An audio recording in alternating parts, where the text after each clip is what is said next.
আজকে একটা আনএক্সপেক্টেড জিনিস দিয়ে তোমাদের মিষ্টি বানিয়ে দেখাবো। লাউ দিয়ে যে মিষ্টিও তৈরি করা যায় সেটা খুবই সারপ্রাইজিং। আজকের ভিডিওতে আমি তোমাদের সাথে লাউ দিয়ে তৈরি বরফির রেসিপি শেয়ার করতে চলেছি। এই রেসিপিতে কোনো মাওয়া, কোনো কনডেন্স মিল্ক ইউজ না করে জাস্ট কিছু সিম্পল ইনগ্রেডিয়েন্টস দিয়েই এটা তৈরি করে নেব। তাহলে চলো রেসিপিটা শুরু করা যাক। নমস্কার, আমি ইন্দ্রাণী। আপনারা দেখছেন আমার চ্যানেল অ্যাম্ব্রোজিয়া। বরফি বানানোর জন্য এখানে আমি 1 কেজি ওজনের একটা লাউ নিয়ে নিয়েছি। লাউটাকে ভালো করে ধুয়ে নিয়েছি। এবার এটাকে কেটে নেব। লাউয়ের বোটাটাকে কেটে বাদ দিয়ে মাঝখান থেকে অর্ধেক করে নিলাম। আর লাউটাকে একটু ছোট টুকরো করে নেব যাতে আমাদের লাউটা ছুলে নিতে সুবিধা হয়। এবার একটা পিলারের সাহায্যে লাউয়ের চোকলাগুলো সুন্দর করে ছুলে নিতে হবে, যাতে একটুও চোকলা না থেকে যায়। খুব পরিষ্কার করে এটা ছুলে নিতে হবে। এইরকমভাবে পুরো লাউটাকে ছুলে নিয়ে একবার পরিষ্কার জল দিয়ে ধুয়ে নিতে হবে, কারণ লাউয়ের চোকলা ছুলে নেওয়ার পরে একটা স্লিপারি ভাব হয়ে যায়। সেই জন্যই এটাকে আরেকবার পরিষ্কার জল দিয়ে ধুয়ে নিয়েছি। এবার লাউয়ের যে বীজের পোর্শনটা সেটা কেটে সরিয়ে দিতে হবে, কারণ এই বরফি বানানোর জন্য এই মাঝখানের পার্টটার কোনো প্রয়োজন হয় না। বীজটা বাদ দিয়ে যে লাউয়ের গ্রিন পোর্শনটা থাকে সেইটা দিয়েই এই বরফি তৈরি করে নেওয়া হয়। এখন আমি লাউয়ের সমস্ত বীজ কেটে নিয়েছি। এবার একটা গ্রেটার নিয়ে নিয়েছি। গ্রেটারের যে মোটা দিকটা থাকে সেইটা দিয়েই এই লাউটা পুরো গ্রেট করে নেব। কিছুটা লাউ গ্রেট করে নেওয়া হয়ে গেছে। এদিকে একটা বাটির মধ্যে আমি ফ্রিজে ঠান্ডা জল নিয়ে নিয়েছি। এই জলের মধ্যে এবার এই গ্রেট করা লাউটাকে দিয়ে দেব, কারণ গ্রেট করে রাখার পরে লাউ কিন্তু খুব তাড়াতাড়ি কালো হয়ে যায়। এই ঠান্ডা জলে দেওয়ার জন্য লাউটা কালোও হবে না, আর বরফিটাও খুব সুন্দর তৈরি হবে। পুরো লাউটাকে গ্রেট করে নিয়ে এগুলোকে ঠান্ডা জলের মধ্যে রেখে দিয়েছি। এদিকে একটা বাটি নিয়ে তার উপরে একটা মাসলিন ক্লথ নিয়ে নিয়েছি। এবার অল্প অল্প করে লাউ এই কাপড়ের মধ্যে নিয়ে পুরো জলটাকে চেপে বার করে নেব, যাতে লাউয়ের মধ্যে এক্সট্রা জল না থাকে। এইভাবেই সমস্ত লাউয়ের থেকে জলটা যতটা সম্ভব চেপে চেপে বার করে নেব। লাউ থেকে যে জলটা বের করে নেওয়া হচ্ছে সেটা কিন্তু সবজি বানানোর ক্ষেত্রে অথবা জুস হিসাবে সামান্য লবণ আর লেবুর রস দিয়েও খাওয়া যেতে পারে। পুরো লাউটার থেকে জল ঝরিয়ে নেওয়া হয়ে গেছে। এখন একটা ননস্টিকের কড়াই নিয়ে নিয়েছি। এর মধ্যে আমি 1 টেবিল স্পুন মতন ঘি দিয়ে দেব।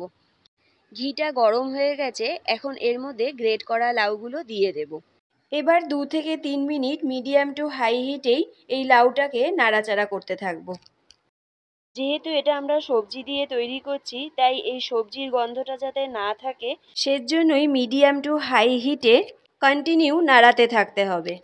3 মিনিট হাই হিটেই লাউটাকে নাড়িয়ে নিয়েছি। এবার হিটটা লো করে দিয়ে ঢাকনা বন্ধ করে আরও 5 থেকে 7 মিনিট কুক করে নেব, যাতে লাউটা নরম হয়ে আসে।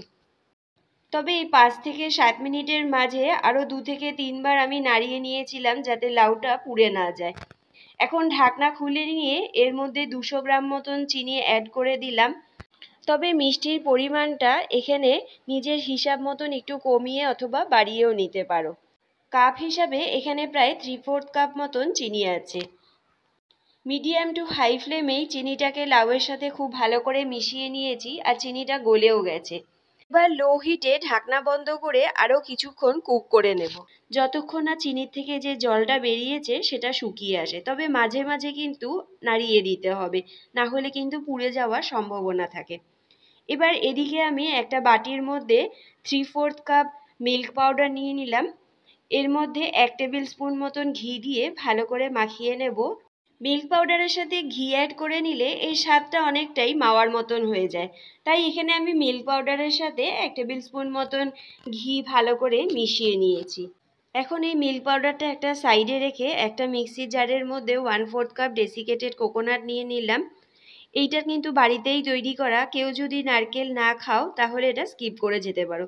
তার সাথে আরও 2 টেবিল স্পুন মতন কাজু নিয়ে একটু দানা দানা করে গুঁড়ো করে নেব। এবার ঢাকনাটা সরিয়ে নিচ্ছি। দেখো এর মধ্যে থেকে জলটা একদম শুকিয়ে এসছে। এখন আমি এর মধ্যে 1.5 কাপ মতন দুধ অ্যাড করে দেব। এই বরফি বানানোর জন্য ফুল ক্রিম দুধ ইউজ করলেই সেই পারফেক্ট স্বাদটা আসবে। আমি 1 লিটার ফুল ক্রিম দুধকে খুব ভালো করে জাল দিয়ে প্রায় 1/2 লিটার মতন করে নিয়েছি। এই যে ঘন দুধটা, এর মধ্যে থেকেই 1.5 কাপ দুধ আমি এই বরফিতে ইউজ করছি। এই ফুল ক্রিম দুধ যদি এই বরফিতে ইউজ করা হয় তাহলে একটা ক্রিমি টেক্সচার আসে। এবার লাউয়ের সাথে দুধটাকে খুব ভালো করে মিশিয়ে নিয়ে লো টু মিডিয়াম হিটে ঢাকনা বন্ধ করে আরও কিছুক্ষণ কুক করে নেব, যতক্ষণ না এই দুধটা একটু শুকিয়ে আসে। তবে মাঝে মাঝেই কিন্তু নাড়িয়ে দিতে হবে যাতে পুড়ে না যায়। এখন আমি ঢাকনাটা সরিয়ে নেব। দুধটা প্রায় শুকিয়ে এসছে। আরেকবার ভালো করে মিশিয়ে নিয়ে আমি এইখানে সামান্য গ্রিন ফুড কালার ইউজ করব, যাতে দেখতে খুব সুন্দর হয়। তোমরা যদি কেউ না চাও তাহলে এই কালারটা স্কিপ করে যেতে পারো। এই বরফিটাকে একদম যেন দোকানের মতন দেখতে হয়, সেই জন্যই আমি এখানে গ্রিন ফুড কালারটা ইউজ করেছি। কালার দেওয়াটা একদমই অপশনাল। এবার এই কালারটা খুব ভালো করে লাউয়ের সাথে মিক্স করে নেব। তারপর আমরা যে নারকেলের সাথে কাজুটা গুঁড়ো করে রেখেছিলাম সেটা অ্যাড করে দিয়ে খুব ভালো করে মিশিয়ে নেব। নারকেলটা যদি কেউ তোমরা স্কিপ করো তাহলে কাজুটা কিন্তু অবশ্যই দিও। কাজুটা দেওয়ার জন্য এই বরফির স্বাদটা খুবই সুন্দর হয়। এখন সমস্ত কিছু ভালো করে মিশিয়ে নিয়ে ফ্লেমটা কমিয়ে দিয়ে ঢাকনা বন্ধ করে কিছুক্ষণ কুক করে নেব। তবে মাঝে মাঝে কিন্তু নাড়িয়ে দিতে হবে, না হলে কিন্তু পুড়ে যেতে পারে। 1-2 মিনিট পরে ঢাকনাটা খুলে নিয়ে এর মধ্যে আমরা মিল্ক পাউডারটা অ্যাড করে দেব। তবে মিল্ক পাউডারটা দেওয়ার সাথে সাথে কিন্তু খুব ভালো করে নাড়াতে থাকতে হবে যেন দলা না বেঁধে যায়। লো হিটেই এটা ভালো করে মিশিয়ে নিতে হবে, না হলে কিন্তু পুড়ে যাওয়ার সম্ভাবনা থাকবে।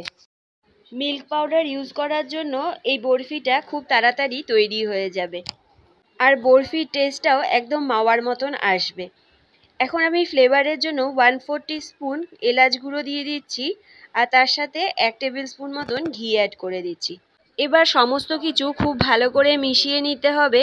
তারপর এটা নাড়াতে থাকতে হবে যতক্ষণ না এটা কড়াই থেকে ছেড়ে আসে। যতক্ষণ না বরফিটা একদম কড়াই থেকে ছেড়ে আসছে ততক্ষণ আমি একটা ট্রের মধ্যে একটু ঘি ব্রাশ করে নেব, যাতে বরফিটা জমানোর পরে ঠান্ডা হয়ে গেলে খুব সহজেই বরফিটা বের করে নেওয়া যায়। এদিকে আমাদের বরফির মধ্যে সমস্ত উপকরণ খুব ভালো করে মিশানো হয়ে গেছে, আর বরফিটা প্রায় হয়ে এসছে। আরও 1 থেকে 2 মিনিট মতন কুক করে নেব। আর সাইড থেকে ঘিও বেরিয়ে এসছে। যখন দেখবে এটা একটা ডোয়ের ফর্মে এসে গেছে তখনই বুঝবে বরফি সেট করার জন্য একদম রেডি। এখন বরফিটা সেট করার জন্য যেই ট্রেটাতে ঘি গ্রিস করে রেখেছিলাম তার মধ্যে এটা ঢেলে দেব। তারপর একটা স্প্যাচুলার মাধ্যমে চেপে চেপে এটাকে সেট করে নেব। বরফিটা সুন্দর করে সেট করে নেওয়ার পরে আমি আগেই কিছু কাজু আর বাদাম ছোট ছোট করে কেটে রেখেছিলাম, এটা গরম থাকা অবস্থাতেই গার্নিশিংয়ের জন্য এর ওপরে দিয়ে দেব। তারপর একটা স্প্যাচুলা দিয়ে এটা চেপে চেপে বসিয়ে দেব, তাহলে কাজু আর বাদামগুলো একদম বরফির মধ্যে সেট হয়ে যাবে। আমি এখানে কাজু আর বাদাম ইউজ করছি, তোমাদের কাছে যেইটা অ্যাভেলেবেল থাকবে অথবা নিজেদের পছন্দ মতন যে কোনো ড্রাই ফ্রুটস ইউজ করতে পারো। আর রুম টেম্পারেচারে আসার পরে তোমরা ফ্রিজে রেখেও এটাকে সেট করে নিতে পারো। 2 ঘন্টা হয়ে গেছে, বরফিটা একদম সেট হয়ে গেছে। এখন একটা ছুরির সাহায্যে বরফিগুলোকে সুন্দর করে কেটে নেব। আমি এখানে স্কোয়ার শেপ দিচ্ছি, তোমরা নিজেদের পছন্দ মতন যে কোনো শেপ দিয়ে নিতে পারো।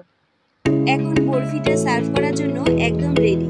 এই মিষ্টিটা দেখতে যেরকম সুন্দর, খেতেও তেমনি অসাধারণ। সামনেই অনেক ফেস্টিভ্যাল আসছে, আমি বলবো তোমরা অন্তত একবার হলেও বাড়িতে এটা বানিয়ে দেখো, সবার খুব ভালো লাগবে। আজকের ভিডিওটা এই পর্যন্তই।